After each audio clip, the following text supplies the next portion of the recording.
Hi, I'm Dr. Paul Looney. I work with Woodlands Church in recovery and counseling. And many of you may have opportunity to facilitate a support group in a church setting. There's several things that keep in mind if you're facilitating.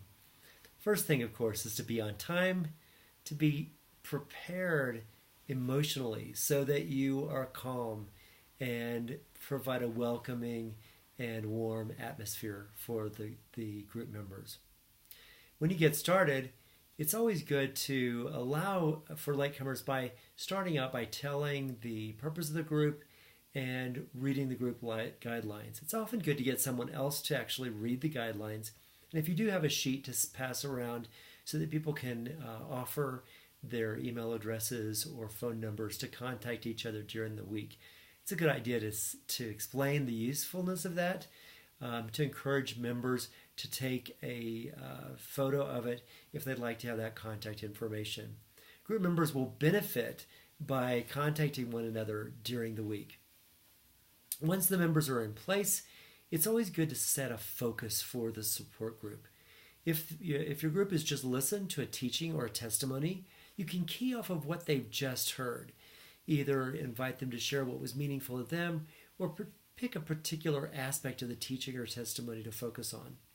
Alternatively, you can have a topic for the group.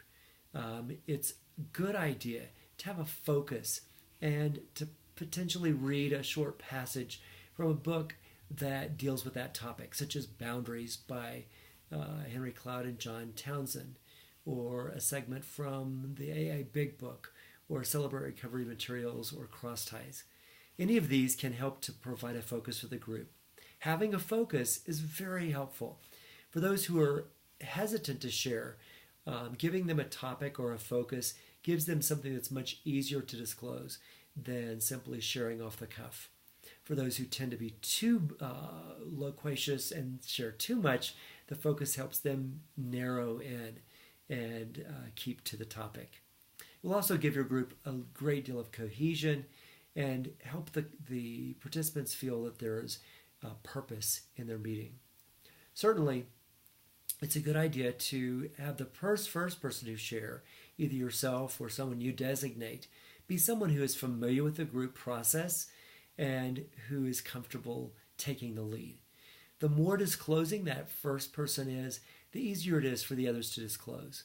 Certainly, if it's a support group dealing with a particular issue and you have new members, it's a good idea to have each member share what brought them to the group.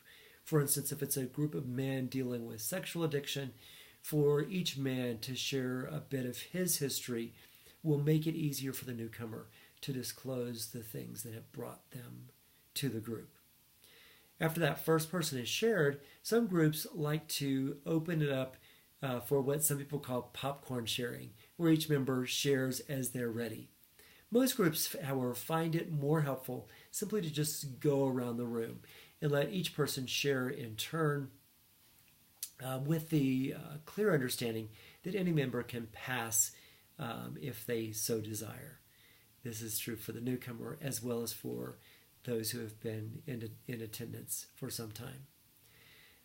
Once you get started, it's a good idea to also have a timekeeper.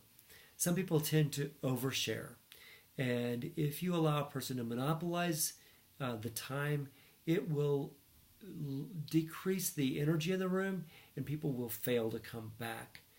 We generally find that 3 to 5 minutes is a good time for sharing, and I prefer to designate a person who keeps track of the time, giving a 1 minute warning at the 4 minute mark so that the person sharing is able to wrap up their sharing.